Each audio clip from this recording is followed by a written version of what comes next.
ఆదివైశ్య పిల్లలందరూ కూడా ఆ అమ్మవారి అగ్నిగుండ ప్రవేశానికి ముందే అమ్మ మా తల్లిదండ్రులంతా కూడా మీతో పాటు అగ్నిగుండ ప్రవేశం చేసేస్తున్నారు, మేము ఏ విధంగా ఉండాలి తల్లి, మాకేం చేయాలో తెలియదు, ఏం చేయకూడదో తెలియదు అని అన్నప్పుడు అమ్మవారు వాళ్ళందరికీ కూడా వ్యాపారాన్ని ఏ విధంగా చేయాలి అని అమ్మవారు బోధిస్తూ చెయ్యకూడని వ్యాపారాలు కూడా ఆర్యవైశ్యుల కోసం అమ్మవారు 8 వ్యాపారాలు చెప్పింది.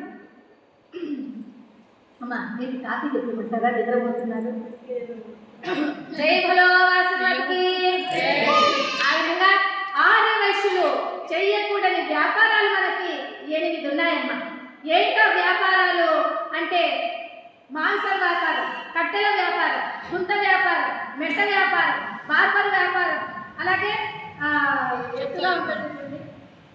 మెట్ట వ్యాపారం, అలాగే బార్బర్ వ్యాపారం, చెప్పుల వ్యాపారం, ఇవన్నీ కూడా అమ్మవారు చెయ్యకూడదు అని బోధించి అమ్మ మరి మిగతా వారు చేస్తున్నారు కదా మాతాజీ అంటే వారు చేయొచ్చు, శూద్రులంతా కూడా వాళ్ళు వ్యాపారాలు చేయొచ్చు, అయితే మన ఆర్యవైశ్యులు మాత్రం ఈ వ్యాపారాలు చేయకూడదు. ఎందువల్లంటే ఎప్పుడైతే చూడండి మాంసం వ్యాపారం అమ్మ మేము చేయలేదు, ఎవరో జీవులను హింసించేసేస్తున్నారు, మేము కాదు హింసించేది, మేము వ్యాపారం మాత్రమే చేస్తున్నాం అన్నా కూడా తప్పేనండి.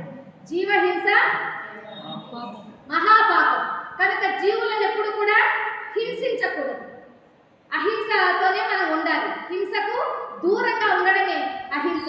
మన అమ్మవారు మనకు బోధించిందే అహింస తత్వాన్ని, కనుక మనం ఎప్పుడు కూడా జీవహింస అనేటువంటిది చేయరు.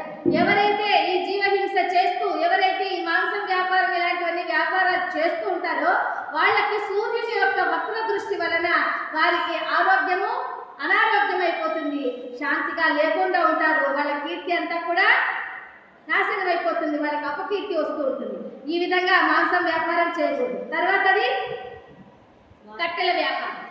ఈ కట్టెల వ్యాపారం చూడండి, వృక్షో రక్షతి రక్షిత, మన వృక్షాలను ఏం చేయాలి?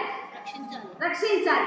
అందుకే చాలా దగ్గర చెప్తుంటారు వృక్షాలకి, అమ్మ మీరు చాలా తాకకండి, మీరు తెచ్చి పాలన్నీ పోసేయకండి, మీరు ఇలా పంచవృక్ష ఇవన్నీ అంటే కొన్ని దేవతా వృక్షాలు ఉంటాయి చూసారా. ఇప్పుడు మనకి చారిత్రాత్మకంగా నాటిన వారు ఉంటారు. ఇప్పుడు విదురుడు ఉన్నారు, విదురుడు నాటిన వృక్షమే విదురాశ్వత్థంలో రావి చెట్టుగా పూజలు అందుకుంటారు కదా. ఇలాంటి వాటికి మనం పసుపు కుంకుమ అన్ని వేసేస్తూ మనము ఇలా చేయకూడదు అనమాట. ఎన్నో యుగాల నుంచి వస్తుంది.